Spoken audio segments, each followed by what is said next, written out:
ಮೃತದೇಹವನ್ನು ಮೆರವಣಿಗೆ ಕೂಡ ಮಾಡಲಾಗುತ್ತೆ. ದೇವನಹಳ್ಳಿ ಏರ್ಪೋರ್ಟ್ಗೆ ಶ್ರೀನಗರದಲ್ಲಿ ಸಿಲುಕಿದಂತಹ ಕನ್ನಡಿಗರೆಲ್ಲರೂ ಕೂಡ ಏರ್ಲಿಫ್ಟ್ ಆಗಿರುವಂಥದ್ದು 178 ಜನ. 6E9198 ಇಂಡಿಗೋ ವಿಮಾನದಲ್ಲಿ 178 ಕನ್ನಡಿಗರು ವಾಪಸ್ ಆಗಿದ್ದಾರೆ. ಕನ್ನಡಿಗರನ್ನ ಸುರಕ್ಷಿತವಾಗಿ ಕರೆತಂದಿದ್ದಾರೆ ಸಚಿವ ಸಂತೋಷ್ ಲಾಡ್. ದೇವನಹಳ್ಳಿ ಏರ್ಪೋರ್ಟ್ಗೆ ವಿಶೇಷ ವಿಮಾನದ ಮೂಲಕ ಏರ್ಲಿಫ್ಟ್ ಮಾಡಲಾಗಿದೆ. ಶ್ರೀನಗರದಲ್ಲಿ ಸಿಲುಕಿದ್ರಲ್ಲ ಪಾಪ ಕನ್ನಡಿಗರು, ಅವರೆಲ್ಲರನ್ನೂ ಕೂಡ ಏರ್ಲಿಫ್ಟ್ ಮಾಡಲಾಗಿದೆ. 6E9198 ಇಂಡಿಗೋ ವಿಮಾನದಲ್ಲಿ 178 ಕನ್ನಡಿಗರನ್ನ ಸುರಕ್ಷಿತವಾಗಿ ಕರೆತರುವಲ್ಲಿ ಸಚಿವ ಸಂತೋಷ್ ಲಾಡ್ ಯಶಸ್ವಿಯಾಗಿದ್ದಾರೆ. ಕನ್ನಡಿಗರನ್ನ ಸುರಕ್ಷಿತವಾಗಿ ಗ್ಯಾರಂಟಿ ನ್ಯೂಸ್ನ ಸ್ಕ್ರೀನ್ ಮೇಲೆ ಗಮನಿಸ್ತಾ ಇದ್ದೀರಿ.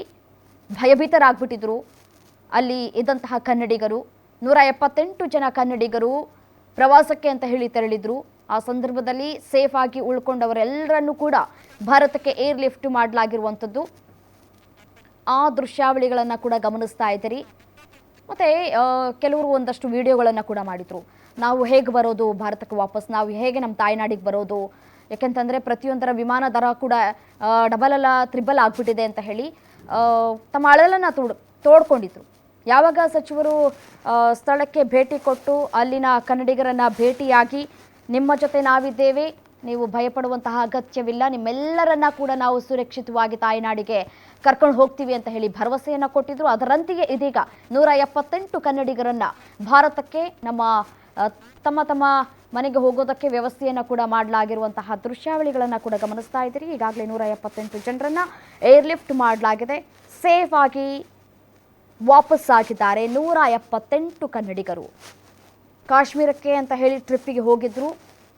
ಆ ಸಂದರ್ಭದಲ್ಲಿ ಉಗ್ರರು ಯಾವ ರೀತಿಯಾಗಿ ದಾಳಿ ಮಾಡಿದ್ರು, ಇದರಿಂದಾಗಿ ನಮ್ಮ ಭಾರತೀಯರು ಎಷ್ಟು ಜನ ಸತ್ರು, ಅದರಲ್ಲೂ ನಮ್ಮ ಕನ್ನಡಿಗರು ಎಷ್ಟು ಜನ ಸಾವನ್ನಪ್ಪಿದ್ರು ಅನ್ನೋದು ಈಗಾಗಲೇ ಗೊತ್ತಿರುವಂತಹ ವಿಚಾರ. ಬಟ್ ಆದರೆ 178 ಜನರು ಕೂಡ ಭಯಭೀತರಾಗ್ಬಿಟ್ಟಿದ್ರು.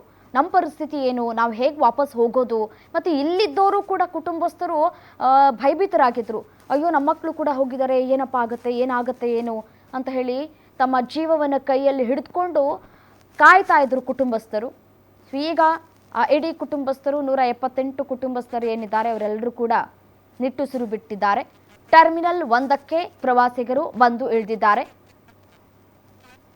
ಈ ಸಂದರ್ಭದಲ್ಲಿ ಸಚಿವರಿಗೆ ಪ್ರತಿಯೊಬ್ಬರು ಕೂಡ ಥ್ಯಾಂಕ್ಸ್ ಹೇಳ್ತಾ ಇದ್ದಾರೆ.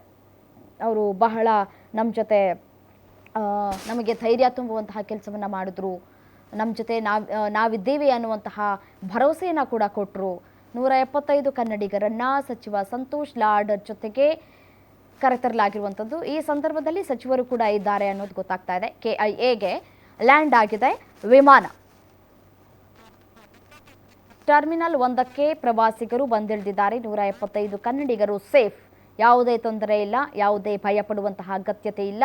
ನಿಮ್ಮ ಮಕ್ಕಳು ಇದೀಗ ವಾಪಸ್ ಬರ್ತಾ ಇದ್ದಾರೆ. ಇದೊಂದು ಖುಷಿಯ ವಿಚಾರ. ಇದೊಂದು ಬಿಟ್ಟರೆ ನಿಜಕ್ಕೂ ನಮ್ಮ ಇಡೀ ಭಾರತ ಶೋಕ ಸಾಗರದಲ್ಲಿದೆ. ಮತ್ತು ಮನೆ ಮಕ್ಕಳನ್ನು ಕಳೆದುಕೊಂಡಿದ್ದೇವೆ, ಆ ನೋವು ನಮ್ಮಲ್ಲಿದೆ. ಏನು ಸೆಲೆಬ್ರೇಟ್ ಮಾಡ್ತಾ ಇದ್ದೀರಲ್ಲ, ಅದಕ್ಕೆ ಪ್ರತ್ಯುತ್ತರವನ್ನು ನಾವು ಕೊಡುವಂತಹ ಕೆಲಸವನ್ನು ಕೂಡ ಈಗಾಗಲೇ ನಮ್ಮ ಸೇನೆ ಮಾಡ್ತಾ ಇರುವಂಥದ್ದು. ಆ್ಯಕ್ಷನ್ಗೆ ರಿಯಾಕ್ಷನ್ ಇರಲೇಬೇಕಲ್ಲ. ವೇಟ್ ಆ್ಯಂಡ್ ಸಿ, ಗೊತ್ತಾಗತ್ತೆ ಏನಾಗತ್ತೆ ಅಂತ. ತಿನ್ನಕ್ಕೆ ನೀರಿಲ್ಲ, ತಿನ್ನಕ್ಕೆ ಅನ್ನ ಇಲ್ಲ, ಭಿಕ್ಷೆ ಬಿಡ್ತಾ ಇದ್ದೀರಿ ಬೇರೆ ಬೇರೆ ದೇಶದವ್ರ ಹತ್ರ, ಸಾಲಗಳ ಮೇಲೆ ಸಾಲಗಳು ಮಾಡಿದ್ದೀರಿ ಬೇರೆ ದೇಶಗಳ ಹತ್ರ. ಸಾಲ ಎಲ್ಲರೂ ಮಾಡ್ತಾರೆ ಅಂತ ನೀವು ಹೇಳ್ಬೋದು, ಆದರೆ ಬೀದಿಗೆ ಬಂದಿದೆಯಲ್ಲ ಪಾಕಿಸ್ತಾನ, ಭಿಕ್ಷೆ ಬೇಡ್ತಾ ಇದೆ. ಇಷ್ಟು ಭಿಕ್ಷೆ ಬೇಡ್ಕೊಂಡು ತಿನ್ನೋರಿಗೆ ಇಷ್ಟೊಂದು ಸ್ವಾಭಿಮಾನ ಇದ್ದಾಗ ನಾವು ದುಡ್ದು ಕಷ್ಟಪಟ್ಟು ಬದುಕ್ತಾ ಇರೋರು ನಮ್ಗೆ ಎಷ್ಟು ಸ್ವಾಭಿಮಾನ ಇರ್ಬೋದು. ಸ್ವಾತಂತ್ರ್ಯ ನಮಗೆ ಸ್ವಾತಂತ್ರ್ಯ ಸಿಕ್ಕಿ ಎಷ್ಟೋ ಕಾಲ ಆಗಿದೆ, ನಾವು ಆರಾಮಾಗಿ ಬದುಕ್ತಾ ಇದ್ದೀವಿ. ನಿಮ್ಮ ಹಾಗೆ ರಕ್ತದ ಮಧ್ಯ ಬದುಕ್ತಾ ಇಲ್ಲ.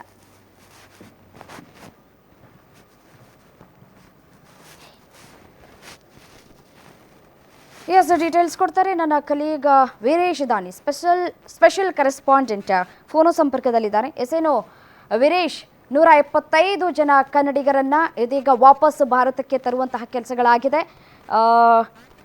ನೀವು ಸ್ಥಳದಲ್ಲಿ ಇದ್ದೀರಿ ಅಂತ ಭಾವಿಸ್ತೀನಿ. ಏನಾಗ್ತಾ ಇದೆ ಡೀಟೇಲ್ಸ್ ಕೊಡ್ತಾ ಹೋಗೋದಾದ್ರೆ? ರಮ್ಯಾ, ಜಮ್ಮು ಕಾಶ್ಮೀರದ ಪಹಲ್ಗಾಮಲ್ಲಿ ಉಗ್ರರ ದಾಳಿಯಲ್ಲಿ ಸಿಲುಕಿರ್ತಕ್ಕಂಥ 178 ಕನ್ನಡಿಗ ಪ್ರವಾಸಿಗರನ್ನ ಎಲ್ಲರನ್ನೂ ಸಹ ಈಗಾಗಲೇ ಸುರಕ್ಷಿತವಾಗಿ ಮರಳಿ ರಾಜ್ಯಕ್ಕೆ ಕರೆತಂದಿರುವಂತದ್ದು. ಈಗಾಗಲೇ ಎಲ್ಲ ಪ್ರವಾಸಿಗರು ಸಹ ವಿಶೇಷ ವಿಮಾನದಲ್ಲಿ ಬೆಂಗಳೂರಿನ ದೇವನಹಳ್ಳಿಯ ಅಂತಾರಾಷ್ಟ್ರೀಯ ವಿಮಾನದಲ್ಲಿ ಈಗಾಗಲೇ ಲ್ಯಾಂಡಿಂಗ್ ಆಗಿರುವಂತದ್ದು. ಇನ್ನು ಕೆಲವೇ ನಿಮಿಷಗಳಲ್ಲಿ ಎಲ್ಲ ಪ್ರವಾಸಿಗರು ಸಹ ಈಗ ಟರ್ಮಿನಲ್ 1 ಮೂಲಕ ಹೊರಗೆ ಆಗಮಿಸ್ತಾ ಇರುವಂತದ್ದು. ಈಗಾಗಲೇ ಅವರಿಗೆ ಸಂತೋಷ್ ಲಾಡ್ ಅವರು ವಿಶೇಷವಾಗಿ ಅವರ ಸ್ವಂತ ಹಣದಿಂದನೇ ವಿಶೇಷವಾದಂತಹ ವಿಮಾನವನ್ನ ಏರ್ಪಾಡು ಮಾಡಿ ಅವ್ರನ್ನೆಲ್ಲರನ್ನೂ ಸಹ ಇದೀಗ ಸುರಕ್ಷಿತವಾಗಿ ರಾಜ್ಯಕ್ಕೆ ಕರೆತಂದಿರುವಂತದ್ದು. ರಮ್ಯಾ. ಓಕೆ ವೀರೇಶ್, ಇದೀಗ ಪಾಪ ತುಂಬಾ ಭಯಭೀತರಾಗಿದ್ರು ನಮ್ಮ ಕನ್ನಡಿಗರು. ಹೇಗೆ ನಾವು ವಾಪಸ್ ಹೋಗೋದು ಹೇಗೆ ಅಂತ ಹೇಳಿ ಭಯಭೀತರಾಗಿದ್ರು. ಅವರನ್ನ ಮಾತನಾಡಿಸುವಂತಹ ಪ್ರಯತ್ನಗಳಾಗಬಹುದಾ? ಖಂಡಿತವಾಗಿಯೂ ರಮ್ಯಾ, ಈಗಾಗಲೇ ಎಲ್ಲ ಪ್ರವಾಸಿಗರು ಸಹ ವಿಮಾನ ನಿಲ್ದಾಣಕ್ಕೆ ಆಗಮಿಸಿರುವಂತದ್ದು. ಇನ್ನು ಕೆಲವೇ ಕ್ಷಣಗಳಲ್ಲಿ ಎಲ್ಲರೂ ಸಹ ಹೊರಗಡೆ ಆಗಮಿಸ್ತಾರೆ. ವಿಶೇಷವಾಗಿ ರಾಜ್ಯ ಸರ್ಕಾರ, ಅದರಲ್ಲೂ ಕಾರ್ಮಿಕ ಸಚಿವರಾಗಿರ್ತಕ್ಕಂಥ ಸಂತೋಷ್ ಲಾಡ್ ಅವರು ಕೇವಲ 24 ಗಂಟೆಗಳಲ್ಲೇ ಎಲ್ಲ ಕನ್ನಡಿಗ ಪ್ರವಾಸಿಗರನ್ನ ಒಂದೇ ಕಡೆ ಸೇರಿಸಿ ಮತ್ತು ಅವ್ರನ್ನೆಲ್ಲರನ್ನೂ ಸಹ ಸುರಕ್ಷಿತವಾಗಿ ರಾಜ್ಯಕ್ಕೆ ಕರೆತರುವಲ್ಲಿ ಯಶಸ್ವಿ ಆಗಿರುವಂತದ್ದು. ಇನ್ನೂ ವಿಶೇಷ ಏನಂತಂದ್ರೆ, ಕೇಂದ್ರ ಸರ್ಕಾರದ ಜೊತೆಗೆ ಮಾತುಕತೆ ಮಾಡೋದ್ರ ಜೊತೆಗೆ ರಾಜ್ಯ ಸರ್ಕಾರದಿಂದ ವಿಶೇಷ ಪ್ರತಿನಿಧಿಯಾಗಿ ಹೋಗಿರ್ತಕ್ಕಂಥ ಸಂತೋಷ್ ಲಾಡ್ ಅವರು ಅವರ ಸ್ವಂತ ಹಣದಿಂದಲೇ ಎಲ್ರಿಗೂ ಸಹ ವಿಮಾನದ ವ್ಯವಸ್ಥೆಯನ್ನ ಮಾಡಿ ಎಲ್ಲರನ್ನೂ ಸಹ ಅವ್ರನ್ನ ರಾಜ್ಯಕ್ಕೆ ಕರೆತರುವುದರ ಮೂಲಕ ಅವರವರ ಮನೆಗಳಿಗೆ ತಲುಪಿಸುವಂತ ಕೆಲಸವನ್ನ ಸಂತೋಷ್ ಲಾಡ್ ಮಾಡಿರುವಂತದ್ದು ವಿಶೇಷ ಕಾರ್ಯ ಅಂತ ಹೇಳ್ಬೋದು. ರಮ್ಯಾ, ಈಗಾಗಲೇ ಪ್ರಯಾಣಿಕರೆಲ್ಲರೂ ಕೂಡ ಮನೆಗೆ ಹೊರಟ್ರಾ ಅಥವಾ ಇನ್ನೂ ಕೂಡ ಇದ್ದಾರಾ? ಸದ್ಯಕ್ಕೆ ಏನಾಗ್ತಾ ಇದೆ ಅಂತ?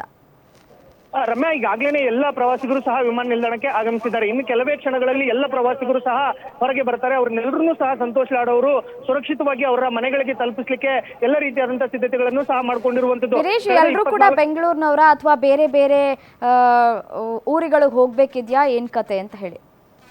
ರಮ್ಯಾ, ಈಗಾಗಲೇ ನಮಗೆ ಸಿಕ್ಕಿರುವ ಮಾಹಿತಿಗಳ ಪ್ರಕಾರ 178 ಪ್ರವಾಸಿಗರ ಪೈಕಿ ಕೆಲವರು ಬೆಂಗಳೂರಿನ ಪ್ರವಾಸಿಗರಿದ್ದಾರೆ. ಇನ್ನು ಉಳಿದಂತೆ ಬಹಳಷ್ಟು ಜಿಲ್ಲೆಗಳಿಂದ ಸಾಕಷ್ಟು ಪ್ರವಾಸಿಗರಿದ್ದಾರೆ. ಅವ್ರನ್ನೆಲ್ಲರೂ ಸಹ ಅವರವರ ಜಿಲ್ಲೆಗಳಿಗೆ ಕಳಿಸಲಿಕ್ಕೆ ಸಂತೋಷ್ ಲಾಡ್ ಅವರು ವಿಶೇಷವಾದಂತಹ ವ್ಯವಸ್ಥೆಯನ್ನ ಮಾಡಿರುವುದು ಸಾಕಷ್ಟು ನಿಜಕ್ಕೂ ಶ್ಲಾಘನೀಯ ಕಾರ್ಯ ಅಂತ ಹೇಳ್ಬೋದು. ಎಲ್ಲ ಪ್ರವಾಸಿಗರು ಸಹ ಈಗಾಗಲೇ ವಿಮಾನ ನಿಲ್ದಾಣಕ್ಕೆ ಆಗಮಿಸಿದ್ದಾರೆ. ಇನ್ನು ಕೆಲವೇ ಕ್ಷಣಗಳಲ್ಲಿ ಎಲ್ಲರೂ ಸಹ ಹೊರಗಡೆ ಆಗಮಿಸಿ ಅವರವರ ಊರಿನತ್ತ ಅವರವರ ಮನೆಗೆ ತೆರಳಲಿಕ್ಕೆ ಹೊರಡುವಂತ ಕ್ಷಣಗಳು ಈಗ ಕಾಣ್ತಾ ಇರುವಂತದ್ದು. ರಮ್ಯಾ.